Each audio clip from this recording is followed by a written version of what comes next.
In the heart of the vibrant Eshu Kingdom, under the enchanting light of a full moon, a girl named Adaeze came into the world, her first cries mingling with the nocturnal symphonies of the wilderness.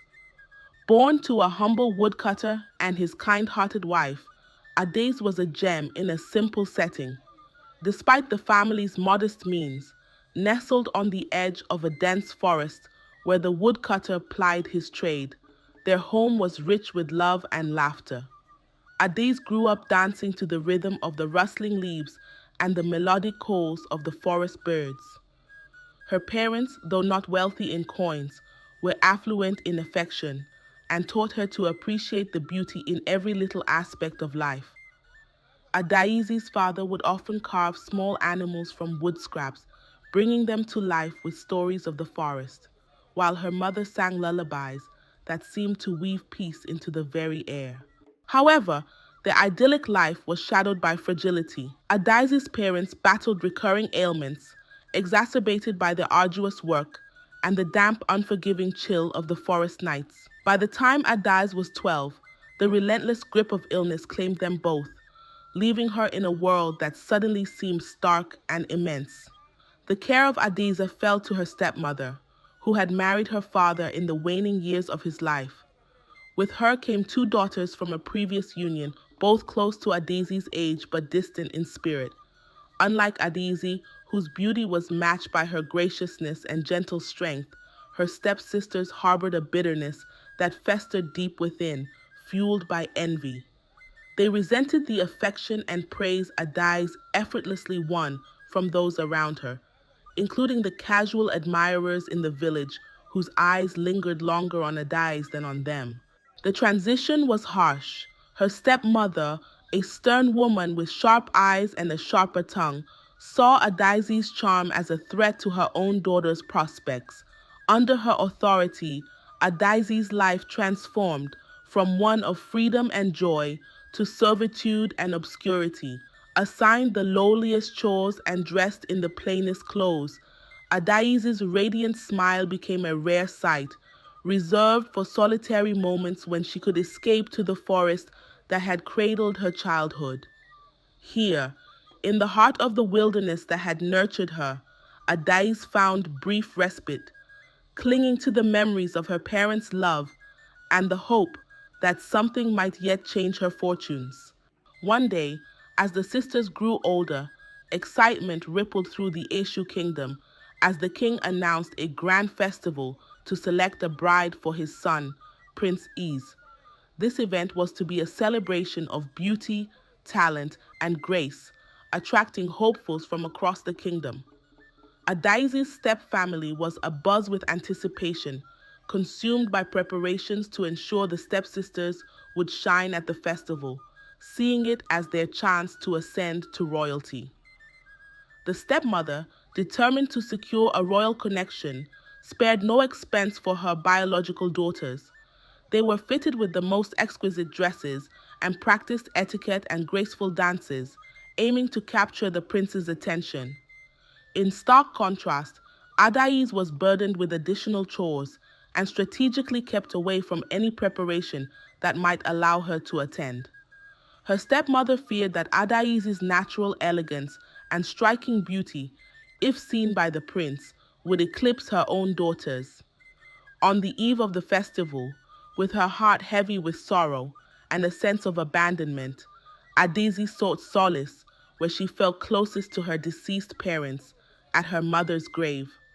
The quiet of the graveyard enveloped her as she knelt and whispered her fears and dreams into the night. Her tears soaked the earth, and she felt utterly alone, her hopes of experiencing life beyond servitude fading with each passing moment. As Adaeze's tears glistened under the moon's gentle glow, the air around her mother's grave shimmered with an ethereal light. From this luminescence emerged a figure of serene beauty, introducing herself as the Moonlight Maiden, a guardian spirit sworn to protect the Eshu lineage. Sensing the purity and despair of Adaeze's heart, the Moonlight Maiden was moved to intervene. With a graceful wave of her hand, the spirit transformed Adaeze's tattered rags into a gown that sparkled like the night sky, woven from the very beams of the moon. Her simple sandals turned into exquisite footwear, crafted from the finest gold dust that the savannah winds had ever carried. Adaeze stood awestruck, her appearance now reflecting her inner grace and royal potential. The Moonlight Maiden, her eyes soft with compassion, imparted a crucial warning. The magic bestowed upon Adaeze would only last until the final drumbeat of midnight at the festival.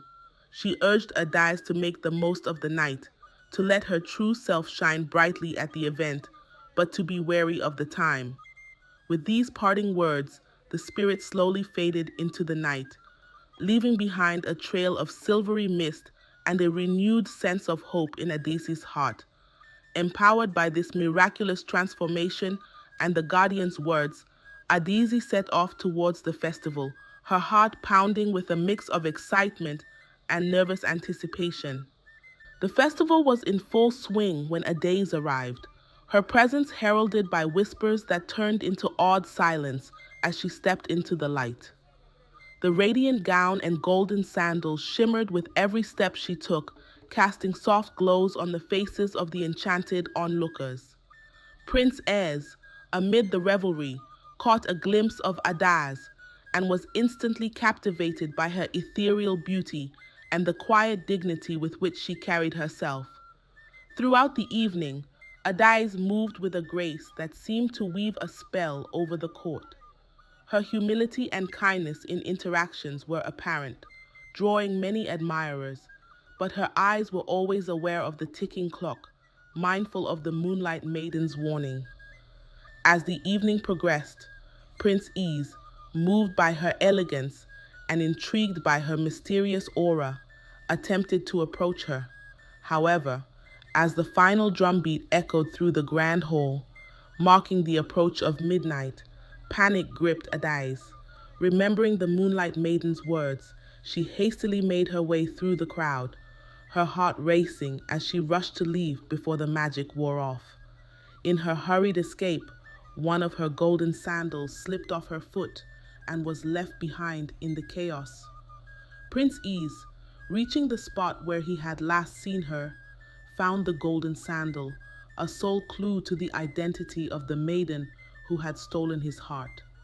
The festival ended with a mix of celebration and mystery, the kingdom abuzz with talks of the enchanting stranger. Prince Eze held onto the sandal, determined to find and reunite with the mysterious maiden whose grace had touched his soul, setting the stage for a quest that would entwine their fates forever. Fueled by a relentless resolve to find the mysterious maiden, Prince Eze embarked on a kingdom-wide search. Guided by the golden sandal, he visited every household, stirring excitement and whispers of hope wherever he went. The news of his quest spread like wildfire, igniting dreams and speculations across the land.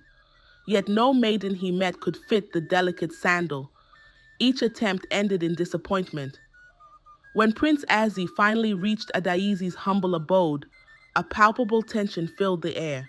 Her stepmother, driven by fear of exposure, had hidden Adaeze away in a small, dusty room behind the kitchen, under the guise of safeguarding some old family heirlooms. The stepsisters, adorned in their finest, presented themselves eagerly, each desperate to prove herself as the enchanting maiden from the night of the festival. One by one, they tried on the sandal, stretching and squeezing their feet into the golden footwear, but to no avail. Their efforts grew increasingly desperate, observed by their scheming mother, whose anxious glances betrayed her nervousness. All the while, Adaeze was locked away, her fate uncertain, listening to the muffled sounds of failure and frustration. However, a kindly servant, who had always been fond of Adaeze, could not bear the injustice. Seizing a moment of distraction, she slipped away to inform a guard of the true maiden's plight. The prince was alerted and, disturbed by the news, demanded to see every member of the household. The hidden door to Adaeze's makeshift prison was reluctantly opened by the stepmother. There, in the dim light, stood Adaeze, her appearance disheveled, yet her poise undiminished by the confines of her captivity.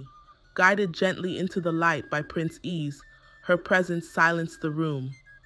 With calm dignity, Adaeze stepped forward and slipped her foot into the sandal. It fit perfectly, just as it had on the night that had changed her destiny. The room fell utterly silent, the truth now clear and undeniable. Prince Eze, overjoyed and relieved, recognized her at once, the maiden whose grace had captivated his heart at the festival. The revelation of Adaeze's true identity and the circumstances of her confinement brought a swift and dramatic change in the villagers' perceptions. Recalling her kindness and humility, even in the face of her harsh conditions, the community turned their backs on the Step family, denouncing their cruelty and deceit. They rallied around Adaeze, offering apologies for their previous blindness to her suffering and expressing admiration for her resilience. In this atmosphere of renewal, Adaeze stood beside Prince Eze, her spirit unbroken by her trials. Her story, a powerful testament to her strength and grace under pressure, resonated deeply within the kingdom, inspiring a profound shift toward compassion and integrity.